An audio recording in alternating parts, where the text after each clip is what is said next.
Hello दोस्तों, welcome to Toppers Galaxy.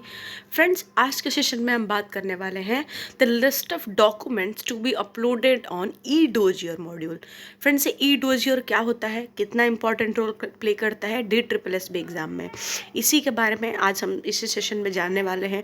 आखिर वो कौन कौन से डॉक्यूमेंट्स हैं जो बहुत ज़्यादा इंपॉर्टेंट रोल प्ले करने वाले हैं आपके सिलेक्शन में, DSSB सिलेक्शन में, ठीक है, और किन किन डॉक्यूमेंट्स पे आपको एक्स्ट्रा ध्यान देने की ज़रूरत है। ये सारी चीज़ें आज हम इस सेशन में देखने वाले हैं। चलिए आज का सेशन स्टार्ट करते हैं। फ्रेंड्स, जैसा कि आप सब जानते हैं कि DSSB जो है वेरियस रिक्रूटमेंट के लिए उन्होंने जो है बहुत सारे जो है एप्लीकेशंस, बहुत सारे एप्लीकेंट्स ने फिल करी है, बहुत सारी वैकेंसीज दी हैं, बहुत सारे एप्लीकेंट्स ने अप्लाई भी किया है। तो अप्लाई करने के दौरान वो एज सच आपसे डॉक्यूमेंट नहीं मांगते हैं, वो आपसे परसेंटेज मांगते हैं कि आपके 10th में कितना परसेंट था, आपके 12th में कितना परसेंट था, ग्रेजुएशन में कितना परसेंट था, और बीएड में कितना परसेंट था, मास्टर्स में कितना परसेंट था, आपने कुछ एक्स्ट्रा कुछ किए हैं उसके डॉक्यूमेंट मांगता है। ठीक है, ये सब बेसिक इन्फॉर्मेशन है मांगता है। साथ ही अगर आपके पास, अगर आप कहीं ना किसी कोटा से अप्लाई कर रहे हो, जैसे कि EWS हो गया, SC ST OBC, तो उसका वो नंबर भी मांगता है कि कौन से नंबर का है ये आपका डॉक्यूमेंट। ठीक है, इस तरह की चीज़ें मांगता है। ठीक है, ये तो हो गई फॉर्म फिलनेस की बात। ठीक है, तो आपने फॉर्म फिल कर दिया, आपने एग्ज़ाम दे दिया। एग्ज़ाम देने के बाद जब एग्ज़ाम देने जाएंगे तो एग्ज़ाम देने से 4 दिन पहले आपको DSSB जो है वो नोट जो है आपको एडमिट कार्ड इशू कर देता है कि आपका एग्ज़ाम यहाँ पे पढ़ने वाला है, इस डेट को आपका एग्ज़ाम पढ़ने वाला है, वो आपको बता दिया जाता है। ठीक है, तो 4 दिन पहले आपको पता चलता है, आप वहाँ पर जाते हैं। चिंता मत करिए, जो लोग अदर स्टेट से होंगे वो पहले ही मतलब शीट्स आ जाती हैं, उनकी डेट शीट आ जाती है, उसके हिसाब से अपने टिकट्स अरेंज कर देते हैं। पर आपको टाइमिंग नहीं पता चलती कि सुबह में एग्ज़ाम है, आफ्टरनून सेशन में, इवनिंग सेशन में, वो आपको 4 दिन पहले पता चलेगा। और कहाँ पे है ये भी आपको 4 दिन पहले पता चलता है। ठीक है, लेकिन जो लोग दूसरे स्टेट से हैं, परेशान मत होइए, आप लोगों के लिए जो है डेट शीट पहले ही आ जाएगी। ठीक है, मैं हमेशा बताती भी रहती हूँ, मतलब 27 जुलाई तक का डेट शीट ऑलरेडी मेरे चैनल पर है, जिन्होंने नहीं देखा है जाके देखिए। ऐसे ही जब नई डेट शीट आएगी तो डेफिनेटली मैं उसका भी वीडियो बना दूंगी, तो आप लोग इससे अपडेटेड रहेंगे। बस चैनल पे लगातार बने रहिए। ठीक है, इसके बाद आप टिकट करा लेंगे, आप जाएंगे वहाँ पे, 4 दिन पहले एडमिट कार्ड प्रिंट करा के जाएंगे। सबसे इम्पॉर्टेंट बात यह है कि जो एडमिट कार्ड लेके आप जाएंगे एग्ज़ाम देने के लिए, उस पर वहाँ का जो एग्जामिनर रहेगा वो सिग्नेचर करेगा, आप भी सिग्नेचर करेंगे। ठीक है, वो डॉक्यूमेंट, उस पर आपको जो है सिस्टम नंबर भी लिखा जाएगा। जब आप वहाँ पे जाएंगे ना, तो वहाँ पे सीट अलोकेट होगी कि आपको यहाँ बैठना है, वहाँ बैठना है, वहाँ के सेटिंग अरेंजमेंट के हिसाब से, तो आपको सीट नंबर वगैरह भी लिख के देंगे। आपको आपकी जो एडमिट कार्ड रहेगा उस पर पेन से लिख देते हैं। ठीक है, तो आपको ये सारी चीज़ें, मतलब आपका जो एडमिट कार्ड है वो बहुत ज़्यादा संभाल के रखना है। ठीक है, अगर आप एडमिट कार्ड संभाल के नहीं रखेंगे तो बाद में जब ई डोजियर फिल होता है ना, तो वो लोग कहते हैं कि आप अपना एडमिट कार्ड डाउन अपलोड करो यहाँ पे। अगर आप नहीं करेंगे तो फिर वो बोलते हैं कि ठीक है, आप FIR दर्ज करा के लाओ कि आपका एडमिट कार्ड गुम गया है। तो उसमें बहुत फालतू का बहुत पंचायत होता है, बहुत आपका दिमाग खराब होगा, वो भी अपने आप में लंबा प्रोसेस है। तो ये सब प्रोसेस को अवॉइड करने के लिए मैं आपको पहले ही बता देती हूँ कि अपना एडमिट कार्ड बहुत ज़्यादा संभाल के रखें। ठीक है, इसके बाद देखिए, आपने जो है एग्ज़ाम दे दिया, एडमिट कार्ड लेके संभाल के रख दिया। अब कट ऑफ आएगी, फर्स्ट कट ऑफ आएगी, तो अगर आप कट ऑफ क्लियर करते हैं तो DSSB भी कहता है कि आप ई डोजियर फाइल करो। ई डोजियर फाइल करो मतलब क्या होता है कि आपने जो भी डॉक्यूमेंट्स है, जो यहाँ पे अभी मैं आपको सारे डॉक्यूमेंट्स के बारे में बताऊंगी, ये सारे डॉक्यूमेंट जो भी क्राइटेरिया से आपने अपलोड किया है, जो भी डॉक्यूमेंट्स रिक्वायर्ड है एज पर योर डेजिग्नेशन, वो सारे डॉक्यूमेंट ऑनलाइन आपको जो है सबमिट करना पड़ेगा, स्कैन करके, उसको सेल्फ अटैच करके, यानी कि आपको खुद डॉक्यूमेंट पे साइन करने होंगे कि हाँ, ये जो भी आप अपलोड कर रहे हैं ये बिल्कुल वैलिड है। ठीक है, वो सेल्फ अटैचमेंट, आप खुद प्रूव कर रहे हो इस बात को। तो उस तरीके से करके DSSB के वेबसाइट पे ही एक ऑप्शन खुल जाएगा। ठीक है, जहाँ से आपको जो है ये ई डोजियर अप्लाई करना पड़ेगा, तो सारे डॉक्यूमेंट्स अप्लाई करने पड़ेंगे। ठीक है, वही अप्लाई करते वक्त बहुत सारी प्रॉब्लम, बहुत पैरेस्पेंट्स फेस करते हैं, उनको समझ नहीं आता क्या करना है, क्या नहीं करना है, कैसे करना है। इसी के बारे में पूरी की पूरी वीडियो होने वाली है। तो देखिए, सबसे पहले हम बात करें तो SC ST OBC सर्टिफिकेट की बात हो रही है। पॉइंट नंबर 1 में देखिए, बार बार ये बात कहा गया है कि जब हम बात करते हैं OBC सर्टिफिकेट की, ठीक है, तो नॉन क्रीमी लेयर, ठीक है, देखिए ऑप्शन नंबर जो हमारा पॉइंट नंबर 2 है वो भी OBC से रिलेटेड है, दोनों आपको कोरिलेट करके बता देती हूँ मैं। यहाँ पे ये बात हो रही है कि अगर आप ओबीसी सर्टिफिकेट अगर आपने फिल किया है कि आप ओबीसी क्राइटेरिया के हैं, ठीक है, अगर आप दिल्ली ओबीसी हैं तब तो ठीक है, वो भी क्या, non creamy layer, creamy layer नहीं, देखो दो सर्टिफिकेट बनता है ओबीसी का, एक क्रीमी लेयर का सर्टिफिकेट बनता है, एक नॉन क्रीमी लेयर का सर्टिफिकेट बनता है, ठीक है। तो नॉन क्रीमी लेयर सर्टिफिकेट अगर आपका है, वो भी आप दिल्ली का नॉन क्रीमी लेयर सर्टिफिकेट है ओबीसी का, तब तो ठीक है। इसके अलावा अगर आप दूसरे स्टेट से बिलोंग करते हैं और अगर आपने ओबीसी के अंदर आपने फॉर्म फिल किया है, तो फिर ये समझ लीजिए कि अगर आपका एग्जाम क्लियर हो गया है, इसके बावजूद भी DSS भी आपका कैंडिडेचर कैंसिल कर देगा, they are not going to accept, ठीक है। लेकिन वही अगर आप SC ST कैटेगरी से बिलोंग करते हैं, अगर आप दूसरे कैटेगरी से बिलोंग करते, मतलब दूसरे स्टेट से भी बिलोंग करते हैं, फिर भी आपका जो है SC ST सर्टिफिकेट वैलिड रहेगा दिल्ली के अंदर। क्यों? क्योंकि दिल्ली यूटी है और यूटी में सेंट्रल गवर्नमेंट का जो है रूल चलता है, ठीक है। तो उसके हिसाब से आपका SC ST सर्टिफिकेट अप्लीकेबल रहेगा, लेकिन OBC सर्टिफिकेट अप्लीकेबल नहीं रहेगा। OBC सर्टिफिकेट उन्हीं का अप्लीकेबल रहेगा जो कि दिल्ली से बिलोंग करते हैं। आई बात समझ में? ये दोनों पॉइंट क्लियर होगा, एकदम साफ साफ बात, ठीक है।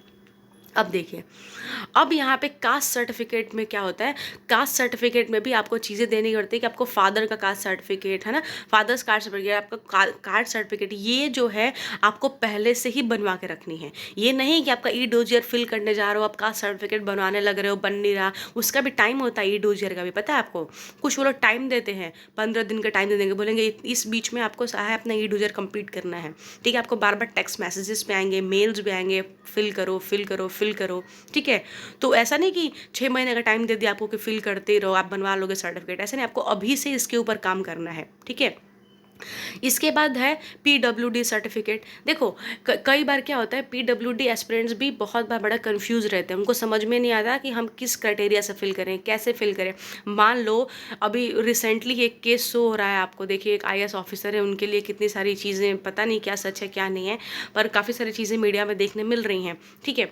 तो कई लोग क्या होता है, फेक भी जैसे देख रहे हो आप लोग, इस तरह की चीज़ें हैं। कई लोग क्या होता है कि वो एक्चुअली में होते हैं, पर क्या होता है कि जैसे मान लो जिस फील्ड में वैकेंसी है, आप उसी फील्ड में ना अप्लाई करोगे। जैसे मान लीजिए कि लो विज़न के लिए यहाँ पे मान लो TT इंग्लिश में लो विज़न के लिए 5 सीट है, ठीक है।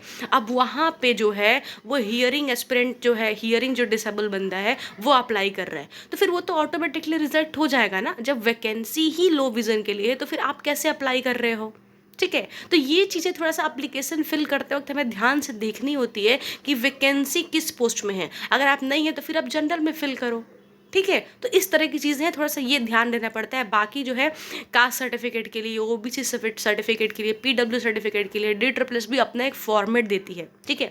आपको उनके फॉर्मेट में जो है, लेटेस्ट फॉर्मेट में उस तरीके से डॉक्यूमेंट्स को प्रेजेंट करना पड़ता है, ठीक है। अब हम बात करते हैं स्पोर्ट्स कोटा की। हम स्पोर्ट्स कोटा की बात करें तो इसमें भी आपको सर्टिफिकेट जो है, आप पार्टिसिपेशन मेडल वगैरह जो भी है, ये सारी चीज़ें का आपको अलग से सर्टिफिकेट बनाना पड़ेगा, तो ही जाके अप्लाई होने वाला है, ठीक है।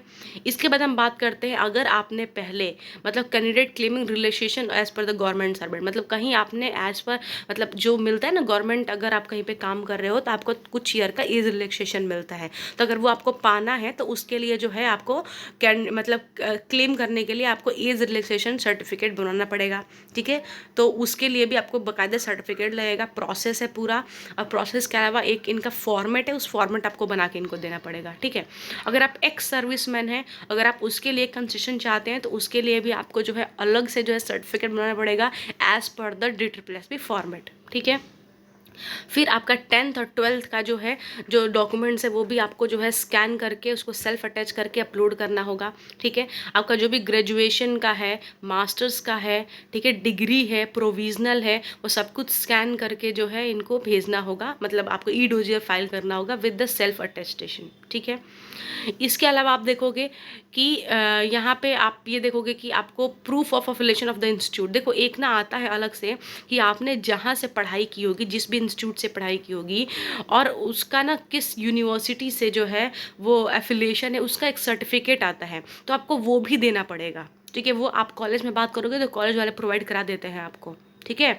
तो वो भी आपको वहाँ पे देना पड़ेगा। तो ये सब कुछ कुछ चीज़ें हैं, ये जो बहुत इंपॉर्टेंट है जानना, आपको ये सब चीज़ें जानना चाहिए आपको, ठीक है। प्राइवेट यूनिवर्सिटी है तो आपको मतलब इस तरह की चीज़ें करनी पड़ेगी, ठीक है। गवर्नमेंट का भी आता है, तो मतलब प्राइवेट वालों के लिए तो मस्ट है। गवर्नमेंट से अगर आपने पढ़ाई की है फिर भी अगर देख लीजिएगा, मतलब मिल रहा है तो ले लीजिएगा, सेफ साइड के लिए आप अपलोड कर दीजिएगा, ठीक है। उसके बाद देखिए यहाँ पे आ गया ना 11th पॉइंट, एडमिट कार्ड।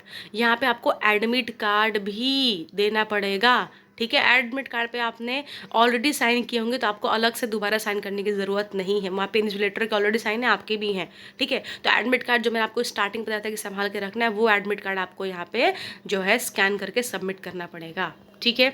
इसके बाद आप देखोगे कि आपका आधार कार्ड जो है वो सबमिट करना पड़ेगा, ठीक है। आपको अपना फोटोग्राफ सबमिट करना पड़ेगा, ठीक है। आपको जो है जो DSSS भी कुछ लेटेस्ट बोलेगा, मान लो कुछ उन्होंने मॉडिफाई किया है, अगर ऐसा कुछ है तो फिर वो भी आपको सबमिट करना पड़ेगा। साथ में आपको सिग्नेचर सबमिट करने पड़ेगा। साथ में फॉर्म फिल करते वक्त याद करो आपने लेफ्ट थंब और राइट थंब दोनों के इंप्रेशन DSSS को दिया है, ठीक है।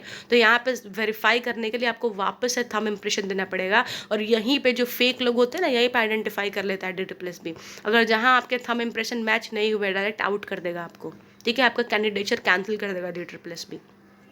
तो ये कुछ 17 डॉक्यूमेंट्स की चीज़ें थी जो मुझे आपको बताना था। आई होप आपको समझ में आया होगा। साथ ही मैं आपको बता दूं कि DSSS से रिलेटेड जितनी भी इंपॉर्टेंट अपडेट्स है वो मैं हमेशा आपको देती रहती हूँ, ठीक है। ये भी एक इंपॉर्टेंट अपडेट थी क्योंकि बहुत लोग का एग्जाम चालू हो गया है DSSS में। वो लोग जैसे बाकी एग्जाम की तरह समझते हैं, ठीक है, एडमिट कार्ड गुम गया फिर भी कोई बात नहीं, नहीं, आपको बहुत संभाल के एडमिट कार्ड को, हर एक डॉक्यूमेंट को रखनी है, क्योंकि बहुत इंपॉर्टेंट रोल प्ले करने वाला है ई-डोजियर फिल करते वक्त, ठीक है। आपका सिलेक्शन इन सब चीज़ों पर, कई बार क्या होता है हम पढ़ लिख के सिलेक्शन तो ले लेते हैं पर डॉक्यूमेंट ना रहने की वजह से आप DV आउट हो जाओगे।